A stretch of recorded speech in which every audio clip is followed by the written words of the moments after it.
it's such a kind of, in a way, vague word, and so many associations with it, everything from the European intellectual revolution in the 18th, 19th century, and so on, down to more kind of popular assumptions.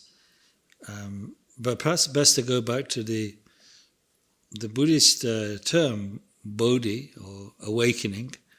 Maybe that takes us a little further, because essentially, in a way, Buddha says that we're sleeping, our minds are occluded or darkened, obscured by the disturbing emotions, which themselves flourish due to our fundamental misperception of the world, the misperception of reality.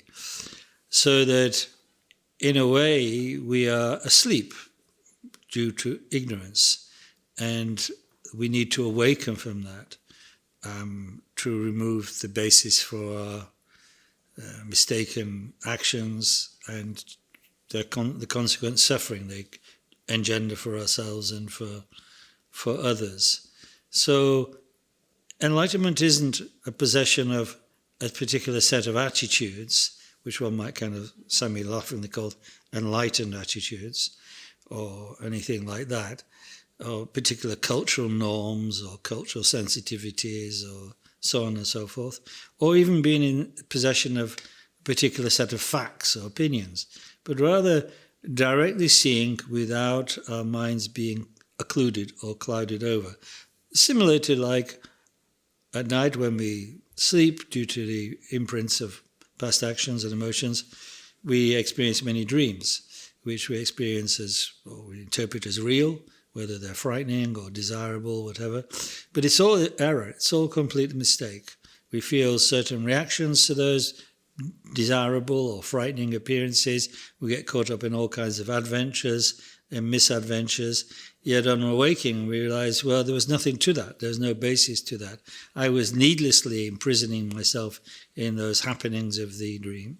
So it's like that. An awakened person is somebody who awakens from their delusions about the world, and consequently is free from imprisonment in their own projections, and can then set about behaving in the world with accuracy and honesty, and of course, consequent on that, with compassion to others, because now for the first time that person actually sees, well, what is it that really causes suffering? It's attachment to these mistaken perceptions that pit myself against others. Other people are affected by that. They subject to those delusions. Now I can see how that has come about for me. I can see how it comes about for others. And I can start to do something about it. I begin to act in an awakened way. And that will be characterized by wisdom, because you see things as they are, and compassion, because you respond to people in their need. And, of course, as part of becoming awakening is cutting through the very fiction of a self. You've lost self-interest. You've lost that self-privileging attitude that you've been carrying around since beginningless time. So you can't talk about enlightenment, awakening, whatever, without spelling it out in this way. It's a radical transformation in how we experience and relate to the world. But, and here's the ironic thing, it's not going to some higher state. Yes, we think awakening doesn't cease because we think the mind doesn't cease, but nevertheless, in another way, from another kind of point of view, equally valid, awakening is already within us. We can awaken at any time to the true nature of things.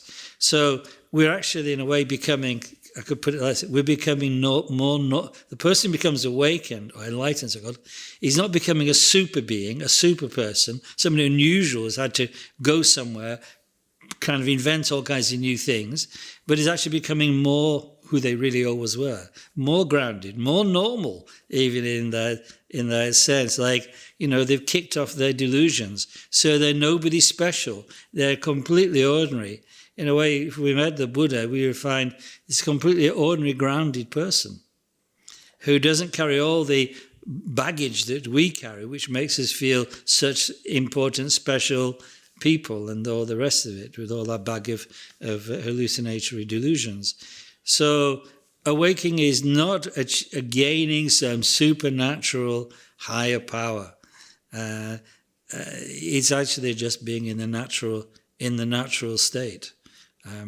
So that's why often in Buddhist terms, the journey to enlightenment, although there's nowhere to go, the journey to enlightenment is described in a kind of a negative way. I don't mean depressive way, but more like you don't need that. You can let go of that. You can free yourself from those assumptions. You can free yourself from those negative behaviors. You can free yourself from your fantasies about this. Not in a nihilist sense, but just, don't you want to awaken to what it is to really be alive? Don't you want to awaken to what the world really is? Of course you do. But to do that, you've got to get rid of something which never was there in the first place, but you clung to it as if it was real. So that's why I say awakening has got to be understood as a kind of an utter and total simplicity. Not simplicity in like a dumb sense, because dumbness comes from carrying on and believing in your fantasies despite their repeated clashes with reality. It's simple in the sense of you really don't need to carry those fantasies any longer.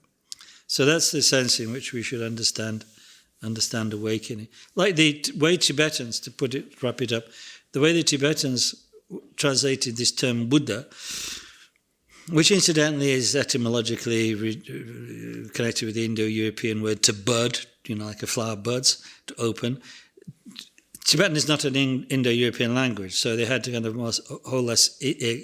create almost like a religious philosophical language to cope with translation of Sanskrit terms. So what they chose for Buddha is a kind of compound term, Sangye. Sang means like clarify, purify, almost like awakening, and then Gyepa means to expand. So purify delusion and expand your natural wisdom and compassion. That is the sense of so awaken from the sleep of delusion. It's one of the first teachings Kamatan Rinpoche gave me was to kind of spell out the actual meaning of the Tibetan term for Buddha, Sangye, in this way.